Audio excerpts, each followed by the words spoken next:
Hello everyone from Chelsea Fan TV. My name is Alex. I'm here with Fathur. Fathur, we've just lost 1-0 away at the Etihad against Man City. What are your thoughts on what you've seen today? You hear that songs, you hear that chants, everything. I kind of dissecting in my head, thinking like, when are we going to be success in the future? And look at this team now. They're well-run, all organization as a whole, as a football club. And for us at the moment, this is going to take a lot of time, because I just think that what happened performance today, it doesn't kind of like, it mirrors what happened off the pitch as well. Recruitment, everything. It's just like you need to those kind of like in one connecting together, you know, and that's what brought Manchester City to success. And you got Pep Guardiola as a coach as well. So I'm just looking at it for the future, but it's kind of bleak at the moment, man.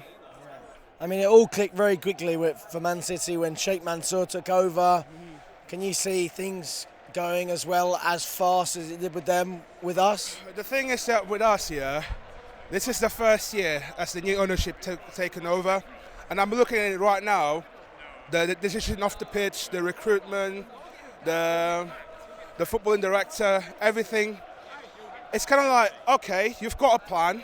You know what you want to do, because what happened previously, you're trying to like rectify those mistakes in the past, trying to like make it all together for now. But at the moment, it's just the execution that I think that the timing is not right at the moment. But I think we can have a big success with the likes of Man City in the future. But it's just that clicking that together, it's going to take a lot of time. What is going to be a big success though? What is a big success? Because a big success under Todd Bowley, and clearly could be completely different to a big success under Roman Abramovich. That's definitely like recruitment. That's number one. You've got to get the right players in and the right time as well.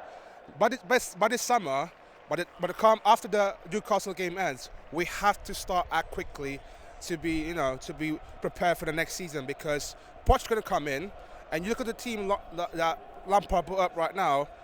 That you can talk about at least 3 of the starting 11 going to be in Poch's plan next season. So Enzo, Fofana and Silva, they're going to be here next season.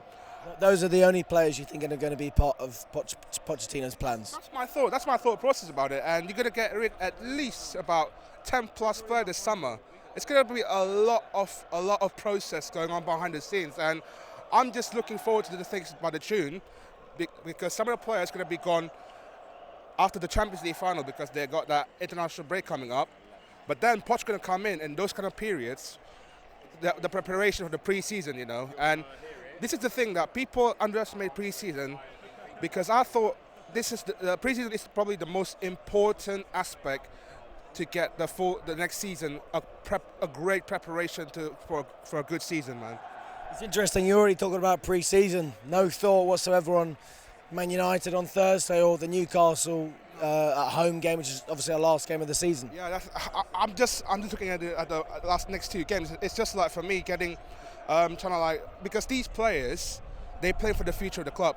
At the moment, Lewis Hall, maybe you can put in that equation with Silva, Enzo and Fofana, but other than that, man, it's like 75% of the whole 35-man squad, that's going to be gone this summer. And we're going to bring a lot DM this summer to the DM. We're going to bring a clinical striker up front and probably a goalkeeper. Do you know what's mad though? I feel like 10, 15 years ago it would have been so much easier to clear out a squad, but with the inflation of transfer fees and wages, it's like, how do we get rid of more than, you said, 75% of our squad? Like, how are we going to get rid of that many players at once? That's the thing. It's hard, Alex. It's hard. But I feel like if we can do it in 2 windows, in my opinion. Let's say, but because I think it's pre-season. Pre-season is the most crucial time, because at the moment we've got a lot of loan players coming in, but at the same time, you've got a bloated squad, 35-man squad on our team right now that could be playing for the future. So I don't know what players Poch does he want to be staying at this football club next season? Does he want Havertz to stay at the football club, or does he want to go? Azpi, we already know that he's gone. I think Loftus is going to be gone. I think Ziyech's going to be gone. Pulisic is going to be gone. I can talk a lot of players going to be gone this summer, but at the same time, realistically, it's just not. I don't know, man. It's just tough to say it, but we'll have to see by the June comes, man. It's such a shame as well about Azpilicueta because obviously he signed the new deal at the beginning of this season, or during the summer or whatever, and he played again today, and he was just no match for Palmer. I feel bad for him. There's nothing more he can do, and I feel like if he was playing in a much better team, it could be completely different. There's players in that Man City squad who probably would be doing quite similar in this Chelsea squad if they were playing around some of the players they were playing. Do you know what I mean? Yeah, the thing, I think it's been declining this season, and I can understand the frustration behind going on with the fans with Azpilicueta. At the moment, he's just kind of like taking the pride for Dave, because he's been a massive servant for us. 10 years since he came in after we won the Champions League the first time. He came in 10 years, just bang on Europa League trophy in his pocket, and then in 2 years' time, he's literally becoming the most underrated fullbacks in the world, though. And it's such a shame the ways that he's been declining as of late. And there's nothing he can do about age, though, is there? I mean, it's not a case of his quality. It's just he's getting old. That's it. It's not that case that we have this kind of like, remember when we talk about this transfer policy at this football club, we used to be having that kind of policy at the age of 30 plus that can stay for another year or so. But at the moment, it's just kind of like sinking it in for Azpilicueta, and the reality of it is like, thank you, you have been a massive servant, and I'm afraid like, is it for him? It's time to go, man. And you know what? I'll be not surprised if he's going to be retiring by the end of the season, though. I'll be not surprised at all, because he's won everything in his pocket, and it's just like for him just running off into the sunset. And you want everything in your locker and go enjoy your retirement, man. You can't see him, going to play for another Spanish team or trying to get an extra year or two at a different club, maybe at a slightly lower level. Realistically, yes, but I don't know what's the future for him. Does he want to keep playing at the level of the fitness that he's in right now, or does he want to hang up his boots?